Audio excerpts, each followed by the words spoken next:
Hey everybody, T Jizzle here in my living room, actually dining room.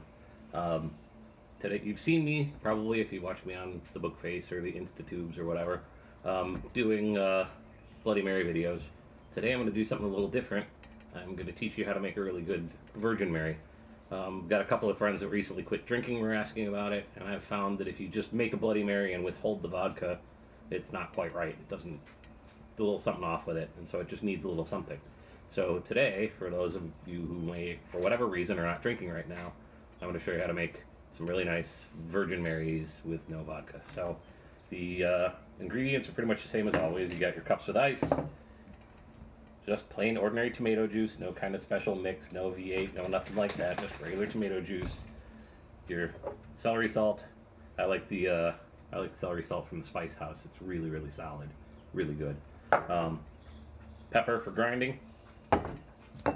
Worcestershire, hot sauce, and then there's a couple of optional things, and I'll get to that. So we're going to start like we always do. We're going to take celery salt, generous amount here. I'm just about out of this. Thankfully, I got another order into the Spice House because that's all she wrote for that. So hopefully, within the next few days, I'm hoping the refill will arrive.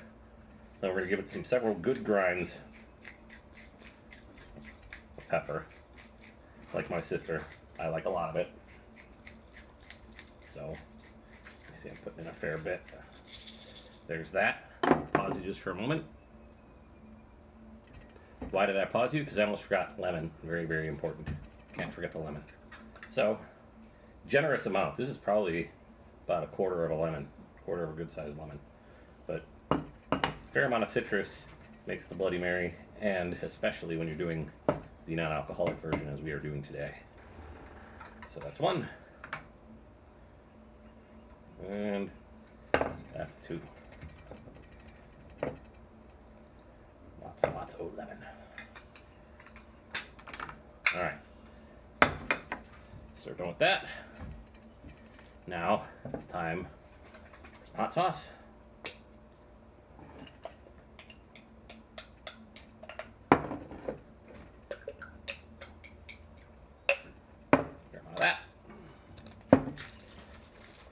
And those of you who know me and have seen these before, you know I like a fair amount of Worcestershire. So 1, 2, 3, 4.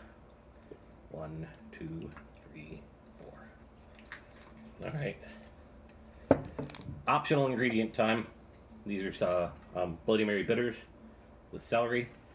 Depending on how strict your no alcohol restriction is, you're going to have to skip these because this will add a trace amount of alcohol to the drink. So if you really can't have any alcohol at all, you're going to want to skip this. But a few dashes is not going to add a significant amount. So if it's not a super strict thing, a few dashes of this and you'll be fine. Now, the secret ingredient. This is the part where we would put in the vodka. And if you were making a regular Bloody Mary, you would put in vodka. This is literally the only difference between the virgin variety and the actual thing. This, what I have right here, is what I call potato vodka that I have invented for this purpose. All it is, and I put in the same amount as I would vodka. Honestly, all it is, oops, a little too much there. That's all right. I actually was cooking the other day and boiled off some potatoes in some lightly salted water, and I realized the potatoes are adding some flavor to the water and giving it a little something. So instead of throwing out the water, I strained it and saved it, and that is now a potato vodka. And I have tested this, and it really does add a nice something to the drink. So that's your vodka substitute, my quote-unquote potato vodka. Try it. You might be surprised at how well it works. So now, time for the tomato juice. Whoop. And yes, you must make sound effects. Whoop.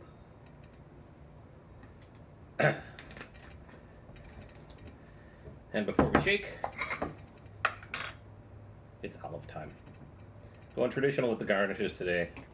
Olive in each one. If I can get it out of the jar. Olive, split. Again, if you've been watching these, you know this trick.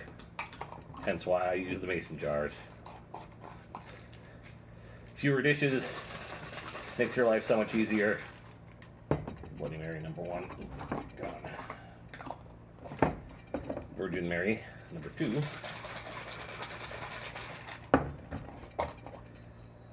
Final garnish. Uh-oh. Ah, there we go. Hard to do with wet hands. Pickled asparagus.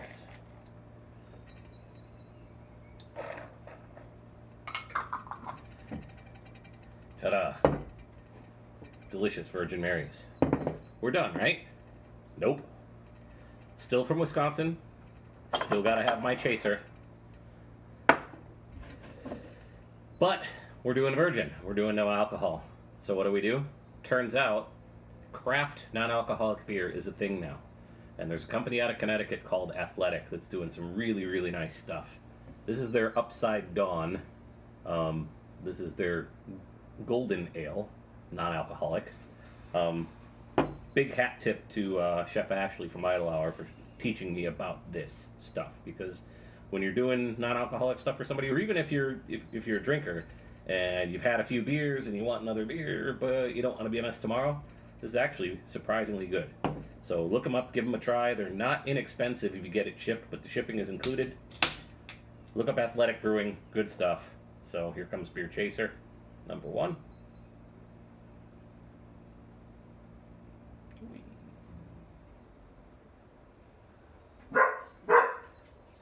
There's Annoying Barking Dog, and a Beer Chaser number